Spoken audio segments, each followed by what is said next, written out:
ఇక question number 3 చూద్దాం. మీరు స్త్రీలకు వ్యతిరేకమా, కాంగ్రెస్కు వ్యతిరేకమా, ఎందుకు అంతలాగా వాళ్ళని మీరు టార్గెట్ చేస్తున్నారు అని డైరెక్ట్గానే చాలా మంది అడిగారు. కొంతమంది అయితే ముస్లిమ్స్ ఇందులో చాలా మంది తిట్టారు కూడా.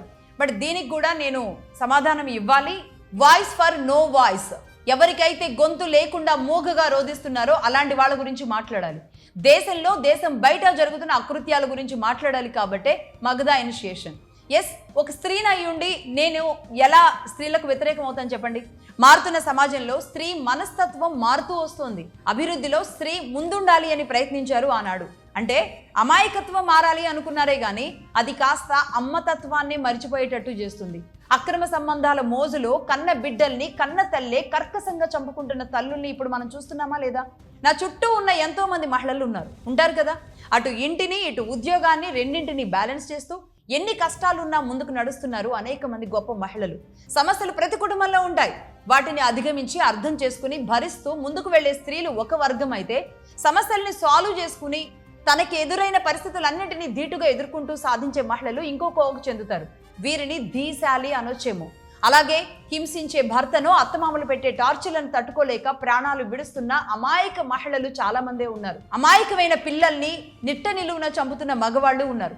కోర్టుల్లో ఇలాంటి సమస్యల మీద యుద్ధం చేస్తున్న ఎందరో మహిళలు ఇప్పటికీ కూడా కోర్టుల చుట్టూ తిరుగుతూ ఉన్నారు. ఇదంతా ఒకవైపు జరుగుతున్నది మనం రోజు చదువుతున్న వార్తలు, రోజు వింటున్న వార్తలు. అయితే ప్రత్యక్షంగా చంపే ఇలాంటి దారుణాలకు ఏమాత్రం తక్కువ కానిదే నేను 4 ఎపిసోడ్లుగా చెబుతూ వస్తున్న మగవాడి మీద జరుగుతున్న దాడి కూడా. అది సెక్షన్ల రూపంలో స్త్రీకి ఇవ్వగానే అది కాస్త మిస్యూజ్ చేసుకుంటున్నారు కొంతమంది మహిళలు. అయితే సమాజం మగవాడిని స్త్రీ కోణంలోనే ఎందుకు చూస్తూ వచ్చింది? స్త్రీది మాత్రమే బాధ అన్నట్టుగా అందరూ ఎందుకు మాట్లాడుతున్నారు? కానీ ఒక్కసారి మగవాళ్ళ కోణం నుంచి కూడా ఆలోచిస్తే ఎలా ఉంటుంది అని మొదలు పెట్టిందే ఈ టాపిక్ 498A. ఒక తల్లి తన కూతురికి కొడుక్కి ఇద్దరికి వేరు ప్రేమ అయితే పంచదు కదా. అలాగే నేను చెప్పే ఈ నిజాలు కూడా స్త్రీకి వ్యతిరేకం కాదు. అయితే స్త్రీ కోణంతో పాటుగా ఓసారి మగపిల్లాడి కోణంలో కూడా మనం విందామని చెప్పడమే నా ఉద్దేశం. ఈ క్రమంలోనే ఇవన్నీ కూడా బయటకు వచ్చినాయి. కోర్టుల్లో కుప్పలుగా ఉన్న డౌరీ హరాస్మెంట్ కేసులు, అలాగే కోర్టుల దాకా వెళ్లకుండా బయటే సెటిల్మెంట్లతో వేల కోట్ల రూపాయల ఇది ఒక బిజినెస్ గా కూడా కొన్ని చోట్ల నడుస్తుంది అంటే ఆశ్చర్యం కాదు తెలుసా. పెళ్లి అనే ఒక గేలం వేసి అబ్బాయి నుంచి ఏ విధంగా పైసలు వసూలు చేస్తున్నారు అంటే చాలా భయంకరమైన నిజాలే బయటకు వస్తూ ఉంటాయి.